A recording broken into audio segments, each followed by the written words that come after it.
Madam Secretary, thanks so much for joining Fox and Friends this morning.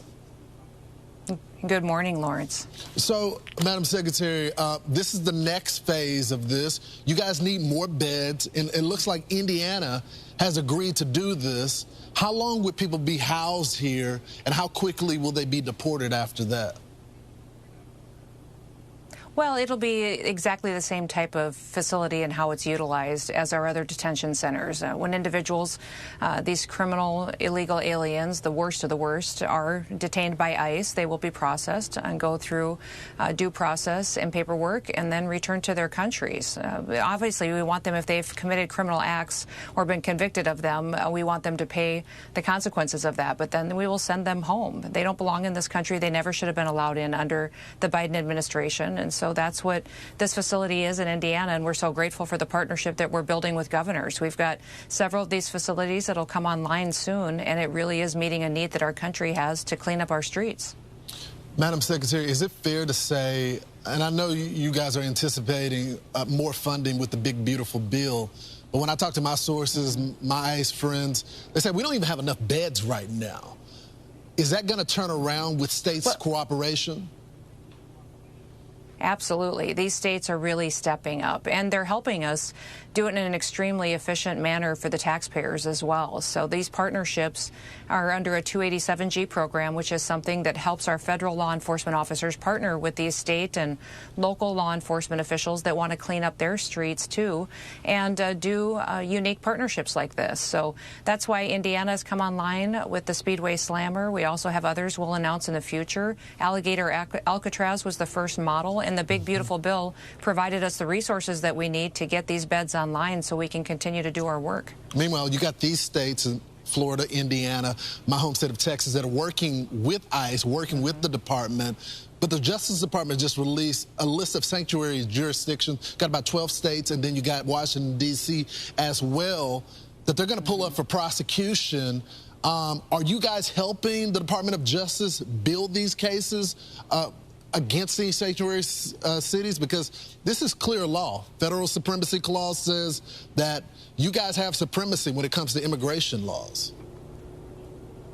Well, clearly the Department of Justice does the prosecutions, but yes, we have extensive experience in these cities and these states and how difficult it is for our officers to operate and to do their work every day when they don't have the backup of local law enforcement, when judges don't honor our detainers in these areas, when you have dangerous criminals that are out there victimizing families every single day, murderers, rapists, drug traffickers, human traffickers, and then they're just released back out onto the streets. We have several stories just from this week, Lawrence, of individuals who died, that were killed because of criminals that were released over and over again by these sanctuary cities and leaders in these areas. So we're going to continue to help tell those stories of those victims and how it shouldn't and never happen again in this country, and hope that the Department of Justice can prosecute them as soon as possible so that we have some accountability out of these leaders.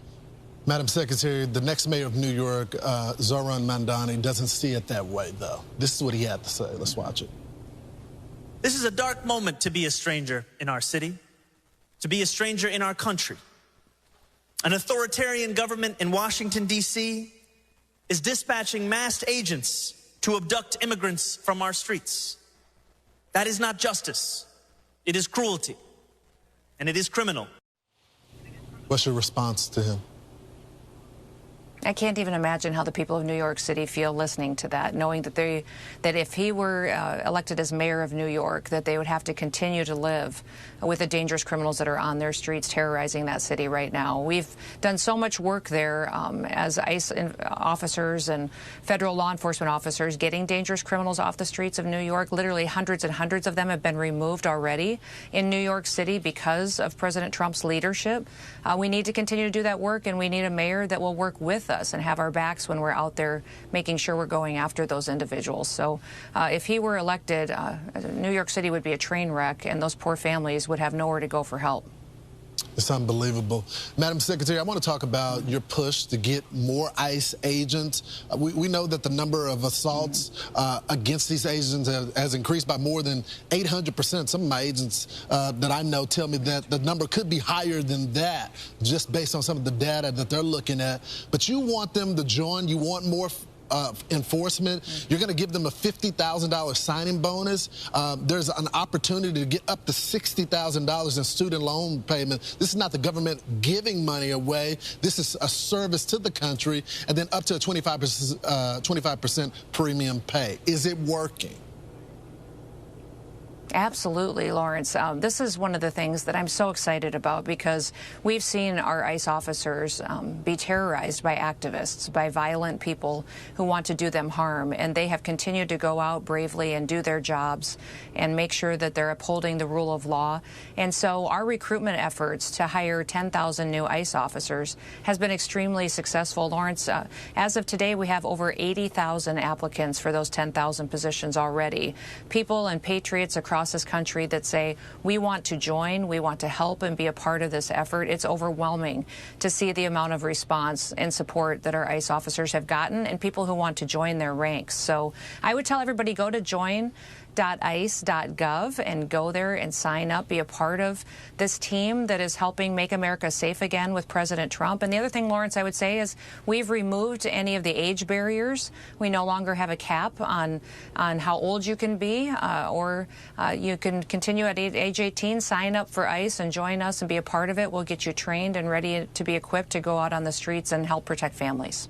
You know, Madam Secretary, I find it hard every time I see a tragic story against one of our officers, not signing up myself, getting Nala and going out there and trying to go after some of these bad guys. Meanwhile, you've been named as part of President Trump's task force to oversee the Summer Olympics. What can you tell us about the security measures, what you guys are going to be planning? Because the threat level is high, but we have a commander-in-chief that's ready to respond to it now.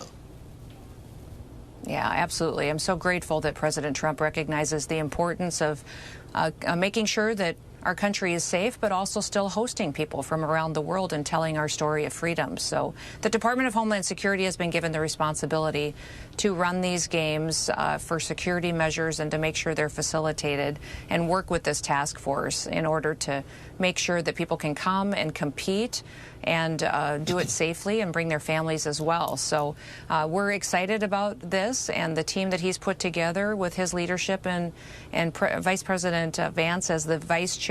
We're going to host these games just like we do everything in America. We'll do the best job that anyone ever has, and people will come and be entertained, but also the competition builds friendlier relationships around the world. When people come and they spend time together and appreciate each other's cultures, we become more educated about each other, and it helps us build relationships as well that benefit us in other areas. Roger that, ma'am. Thank you, Madam Secretary. We appreciate you joining us this morning. Thank you, Lawrence. Have a wonderful day. You too. So Steve Ducey is taking us to Main Street, USA. Just wanted to play out some of those remarks from earlier today. Homeland Security Secretary Kristi Noem on Fox and Friends discussing more of these immigration enforcement operations. This is a live look over in Indianapolis, Indiana, where a reminder that Secretary Noem did announce that the Speedway Slammer is going to be coming to Indiana.